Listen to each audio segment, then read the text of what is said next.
Halo sahabat tani, berjumpa kembali dengan kami di channel Sahabat Tani TV, channelnya para petani. Oke sahabat tani, kali ini kami bersama Tani Cabe. Kami akan mengulas seputar pertanian di musim kemarau ataupun musim penghujan, kendala-kendala yang kita alami di musim kedua musim ini, mana yang lebih sulit ataupun mana yang lebih mudah. Oke, ikuti terus video kami. Oke, untuk Mas Wahid, apa kendala menurut Anda tanam cabai di ini kayaknya di musim dari bulan Februari ya? Iya. Sampai sekarang itu untuk musim kemarau itu sangat ekstrim sekali. Iya, betul sekali Pak Budi. Jadi untuk tahun ini yang tahun 2023 2024 ya, ini memang untuk petani kendalanya begitu bermacam-macam. Kalau yang saya alami di daerah Temanggung sini ya khususnya, ini memang yang faktor utama itu memang dari air Pak. Oh, jadi dari kendala air. Pengairan ya? Iya betul. Iya. Dari air, terus dari cuaca yang begitu panas dan angin yang begitu kencang, itu menimbulkan efek di tanaman itu untuk pertumbuhannya menjadi kurang subur dan kurang optimal. Kurang gitu optimal ya? betul. Iya. Jadi kalau istilah orang sini ya konteten nggak mudut lah. Ya, begitulah. iya sama saja. Saya juga alami hal itu karena juga faktor angin kenceng sama terik matahari itu. Jadi untuk tanaman yang apalagi baru tanam di fase vegetatif masa pertumbuhan itu sulit sekali. Iya. Tunas itu pas mau kuncup pertama itu item-item, iya, kayak betul. gosong itu. Betul, kasusnya seperti itu. Iya. Sama. Jadi rata-rata kemarin juga saya sudah suplai, saya sudah cek di wilayah pesawahan yang Temanggung sini rata-rata bule sama bungker tunasnya gosong itu. Iya. Dan itu kan sudah diakali, ada yang bisa dikocor dengan selang ataupun betul. pompa. Itu pun kurang maksimal. Betul. Karena untuk bedengan bisa basah, akan tetapi kita tidak bisa menghambat angin sama mengatur suhu di lingkungan tanaman tersebut. Iya betul. Jadi khususnya untuk yang angin yang kenceng ini, untuk hama seperti hama penghisap itu jadi susah untuk dikendalikan, memang seperti tungau, trip itu ya. Iya, tungau, trip. Ya kita harus mau nggak mau mengeluarkan untuk budget anggaran untuk tambahan. Iya, harus rutin untuk dalam pencegahan hama itu. Dan untuk pengairannya pun berhubung nggak ada hujan sama sekali, otomatis untuk budget biaya untuk pengairan juga tambah juga. Iya, kita butuh nyari air, butuh tenaga teknisi teknisi di lapangan untuk nyuplai air, terus diesel buat solar, pusing lah ini tahun ini untuk petani, pusing. Oke sahabat tani, jadi untuk kami sahabat tani, saya pribadi dan Mas Wahid Tani Cabe itu mengupas problema pertanian cabai khususnya di musim penghujan ataupun musim kemarau. Jadi kami sebisa mungkin membuat video untuk edukasi. Kami video real dari permasalahan pengolahan lahan, tanam, sampai fase vegetatif, kendala di lapangan terkena trip ataupun tungau dan lain-lain, itu kami publikasikan. Tidak seperti video-video lain cuma tanaman bagus petik pakai benih ini. Betul. Itu kan saya kasihan karena nanti kalau ada petani pemula langsung lihat video yang seperti itu, dia nyoba gimana tanam. Iya, ikut-ikutan nyoba tanam, gagal. Belum tahu kendalanya di lapangan, gagal, nanti mengeluhkan, kasihan. Karena untuk menanam cabai itu prosesnya 4 bulan kita baru metik. Lama itu. Iya. Karena paling enggak hampir jadi hampir setengah tahun. Jadi kita tahu untuk masalah yang pertama, benih itu benar-benar benih itu bagus dan berkualitas, itu paling tahan virus, paling enggak jarak setengah tahun, 5 bulan ya kita baru menuai hasilnya. Iya, itu pun nanti masih terhambat oleh harga pas panen itu. Tapi untuk rata-rata sekarang di bulan Agustus September ini untuk wilayah Temanggung di pesawahan sudah siap lahannya. Sudah siap, betul. Ada yang baru tanam, ada yang belum tanam tapi lahan sudah siap. Terus punya saya saja yang saya sendiri untuk lahan yang sudah mulsa saya diamkan 3 minggu ada, yang baru pembuatan guludan juga ada. Memang untuk di wilayah Temanggung ini di pesawahan untuk andalan musim tanamnya itu di bulan Agustus September, nunggu hujan datang. Nah, terus kalau Mas Wahid ya yang sudah dialami beberapa kali musim tanam cabai itu, perawatan itu kalau di musim kemarau kita baru merasakan sekarang. Iya, betul. Itu kendalanya dibanding musim penghujan sulit mana? Jadi gini Mas Budi, selama tanam yang saya alami, kalau di musim kemarau itu kendala yang harus kita antisipasi itu cenderung di hama di hama, seperti hama penghisap lah, seperti kutu kebul, terus tungau, terus ada trips, terus ulat. Nah, untuk fungisida kita lebih hemat untuk di musim lebih ringan, ringan. Karena untuk tingkat suhu panas ataupun guludan juga kering. Untuk fusarium maupun bakteri-bakteri itu lebih aman. Iya. Terus kalau saat musim penghujan itu musuh kita yaitu jamur, busuk batang, pate, itu juga memang kayak sepele, tapi itu kalau udah terkena udah terkena nggak bisa dikendalikan. Jadi kita sebagai petani harus tahu untuk istilahnya untuk antisipasi sejak dini. Betul, untuk obatnya kalau misal terserang ini harus pakai fungisida apa, kalau terserang bakteri ini harus pakai bakterisida apa. Gitu Pak. Jadi kesimpulannya kalau di musim kemarau itu kendalanya para petani itu di hama. Kita betul. Mainnya insek Cuman kalau di musim penghujan itu funginya yang diperbanyak. Iya betul. Ya oke. Terus kalau masalah nutrisi itu untuk produksi buah ataupun suplai nutrisi itu kalau menurut Mas Wahid mending yang musim kemarau atau musim penghujan?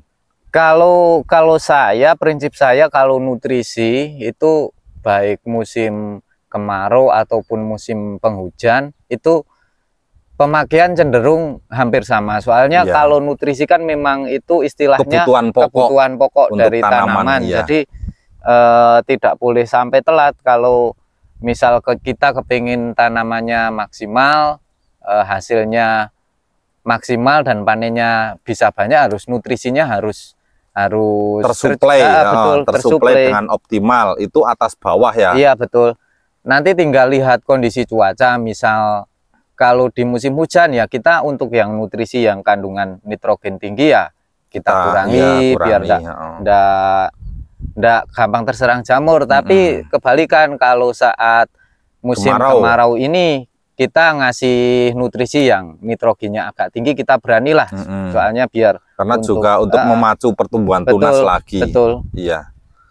Iya, memang saya juga seperti itu kendalanya. Karena di musim penghujan itu katakanlah kita pakai nutrisi yang 0 kandungan nitrogen itu udah subur. Karena terkena air hujan itu kandungan asamnya sangat tinggi sekali. Betul Pak Budi. Cuman kita antisipasi untuk fungisida menebalkan daun sama batang keras. Iya betul. Jadi kita untuk musim penghujan yang lebih fokusnya kita ke fungisida sama nutrisi yang tinggi kalium dan magnesiumnya. Iya betul Pak Budi. Kalau untuk musim kemarau sebaliknya itu aja. Iya.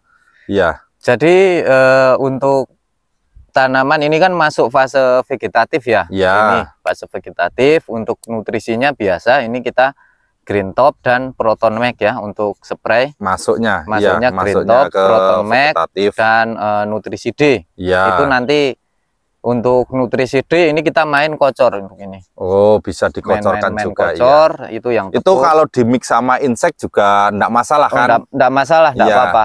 Karena kan untuk khususnya para petani pemula itu untuk budget kan biasanya minim. Iya, betul. Jadi untuk solusi kami penyepreian nutrisi sama insek itu dibareng enggak masalah. Karena untuk minimal mungkin budget kita itu supaya irit. Iya, betul. Karena kita tahulah untuk menanam tanaman 1000 atau 2000, kalau katakanlah tanam 2000 pohon. Iya. Itu dari awal pengolahan lahan sampai panen itu paling enggak satu pohon mengeluarkan budget minim-minimnya itu kalau di musim kemarau 9.000 per pohonnya. Iya. Tinggal 9.000 kali 2.000 kan sudah banyak sekali. Banyak untuk biayanya. Apalagi kalau di petani pemula kan kita mau cari modal di mana gitu. Mending dari bertahap. Iya, dari itu sedikit. Lebih ringan. Nah, jadi untuk video ini cuman kita sebagai petani lebih pandai memilih mana yang edukasi dan mana yang kita ambil positifnya saja. Karena untuk semua video itu sah-sah saja, cuman takutnya ada petani komplain. Itu saya lihat di video itu tanaman bagus, buahnya banyak, mompior, uyel-uyelan, tiba-tiba coba-coba tanam. Karena yang dinamakan petani itu tergiur menanam, dia tergiur dengan video-video yang bagus. Iya, hasilnya banyak. Tidak mempelajari dulu kendala-kendala apa di perjalanan kita merawat di musim penghujan ataupun musim kemarau. Iya. Nah, nanti takutnya seperti itu.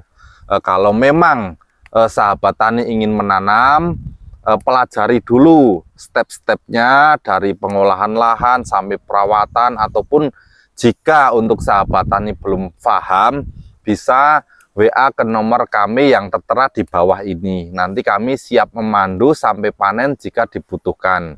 Barangkali untuk panduan kami bermanfaat bagi yang membutuhkan. Karena untuk biasanya para petani itu kan otodidak, ya kan? Iya, betul. Karena ingin punya sampingan bertani, ataupun kita sudah males mau kerja keluar kota atau gimana, kita kembali ke lahan lagi bertani. Jadi kami siap membantu.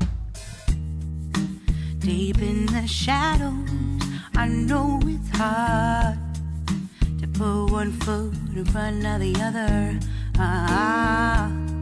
So far as the echo, where do we start?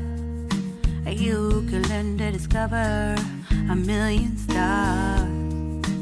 Here in the shadows, I know you're scared. Jadi Mas Wahid, ini kan akhir-akhir ini untuk benih sangat banyak sekali untuk varietasnya. Betul. Jadi benih itu memang menjadi peranan yang paling utama. Betul. Karena kalau jika kita salah bibit, ya untuk waktu, untuk biaya pembuatan bedengan, penyepreian itu bisa hilang, tidak kembali. Betul. Maka dari itu untuk bibit memegang peranan yang sangat bagus, sangat penting bagi pertanian. Contohnya, saya dulu coba tanam kaliber, bagus. Ya, sukses. Terus dari produk Wijitani yang terbaru ada merek Roket. Betul. Itu tahun kemarin saya coba, bagus. Dan untuk alhamdulillah tahun-tahun ini untuk petani yang minta rekomendasi dari sahabat tani, saya kasih rekomendasi bibit Roket juga alhamdulillah. Di musim kemarau juga bagus. Tahun kemarin di musim penghujan juga mantap. Kalau menurut Mas Wahid gimana? Jadi ini untuk pengalaman saya, untuk yang tahun kemarin kan saya tanam untuk benih cabai rawit Roket itu ada yang tanam di bulan Agustus. Ada ya itu. Dulu waktu itu kemarau tapi ada hujannya lah. Itu alhamdulillah sukses. Terus untuk videonya ya kan sudah saya upload juga di untuk cabai rawit Roket. Cabai rawit Roket itu Agustus diuji saat musim kemarau jatuh hujan, hasilnya bagus. Terus saat bulan Januari itu bisa dibilang jatuhnya kan di kemarau kemarin. Ya, itu masuknya di kemarau. Juga, ya. Alhamdulillah hasilnya tetap maksimal tetap maksimal. Untuk tingkat bulenya ya sedikit minim lah, sekali. normal lah. Minim. Enggak fatal lah. Ya. Jadi kan gini, untuk benih itu jika benih cabai rawit itu jika terkena bule pun masih berbuah. Iya, bisa betul. berbuah maksimal. Yang penting kita jika cari bibit itu kalau di musim penghujan carilah yang tahan layu. Betul. Ya, untuk ketahanan layu itu juga didukung dengan perawatan pengocoran juga. Iya. Karena kan kalau layu itu sudah fatal. Betul. Kalau layu ya udah cabut, udah mati. Tak akan tetapi jika terkena bule tapi masih daun tidak mengkerut, masih lebar normal, itu buahnya bisa masih berbunga, optimal, ya, masih tetap bisa normal saja. Ya, jadi nomor satu benih memegang peranan penting. Nah, itu untuk sahabat tani. Kunci kesuksesan ya Pak, untuk benih. Jadi untuk ini yang musim tanam ini kita tetap tanam ya untuk cabai roket. Terus ini juga kemarin kan ada yang sudah tanam untuk cabai sultan itu. Ini kita juga tanam untuk cabai di sultan. Lahan yang kemarin pas saya upload yang kemarin itu kan kami berkolaborasi itu juga cabai rawit sultan dan roket kami uji tanam di bulan September ini. Nanti gimana sahabat tani bisa mengikuti terus update terkini. Nanti tetap diupload untuk perkembangannya. Jadi kami terbuka lah. Terbuka. Masalah untuk pengocoran, penyepraian kami publikasikan semua, tidak ada yang kami tutup-tutupi, supaya jika sahabat tani ataupun sahabat tani cabai itu meniru bisa optimal seperti yang kami lakukan. Karena tidak ada rahasia-rahasianan. Jadi kalau tanaman bagus ya saya publikasikan seperti itu apa adanya. Jika tanaman kurang bagus ya seperti itulah. Jadi kami real untuk video. Tidak mengambil video tanaman milik orang atau siapapun yang bagus-bagus yang saya ambil, enggak. Karena untuk video kami cuma mengedukasi dan memberikan kendala-kendala yang dihadapi oleh petani. Betul. Jadi kami tidak memberikan video yang sangat menarik, malahan cuma ilmu kami ataupun materi kami yang menurut kami malah sedikit itu yang perlu diperhatikan. Karena beda, saya sendiri mendalami pertanian itu kurang lebihnya hampir 20 tahun.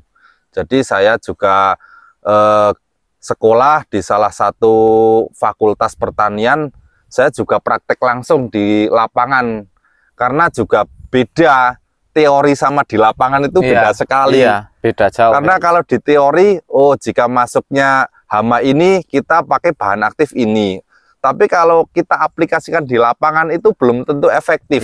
Karena untuk wilayah saja ya, mungkin wilayah dataran tinggi, dataran rendah, dataran menengah, ataupun pesawahan, pegunungan itu takaran dosis sudah berbeda. Dan untuk terkadang kan di dataran tinggi, misalnya kita untuk kutu kebul lah, kita pakai imidacloprid misalnya masih mampu. Nanti di dataran rendah yang di pesisir gitu aja. Pesisir yang cuacanya panas kan kadang udah nggak mampu itu, harus pakai tambahan rollingan gitu. Bahan aktif yang di atasnya. Seperti itu. Jadi kita itu fleksibel untuk pemakaian insek, fungi maupun nutrisi. Jadi kalau rata-rata tanaman cabai di dataran menengah ke atas itu rata-rata tanaman tinggi. Betul. Tapi jika dataran menengah ke sampai pesisir itu cenderungnya tanaman pendek. Tapi tidak masalah kalau produksi buahnya tetap sama-sama bisa maksimal, asalkan suplai nutrisi optimal, tepat dan akurat. Nah, itu kuncinya. Menurut Mas Wahid, gimana untuk pesan-pesan sahabat kita di seluruh Nusantara? Oke, jadi kalau dari saya yang penting dalam berbudidaya tanaman cabai rawit, agar kita sukses kita harus belajar dulu masalah cara perawatan. Nanti saat fase vegetatif, fase generatif itu harus kita pelajari dulu.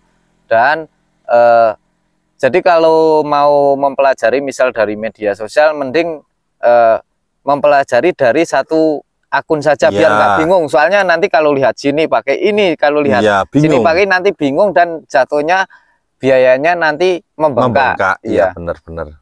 Ya, terus kalau yang selanjutnya ya namanya kita sebagai petani ya menanam. Ya kita harus diimbangi dengan doa yang ya kalau nanti teori sudah, nanti kita harus juga praktek berdoa, semoga tanaman kita bisa sukses panen dan dapat harga yang bagus tentunya.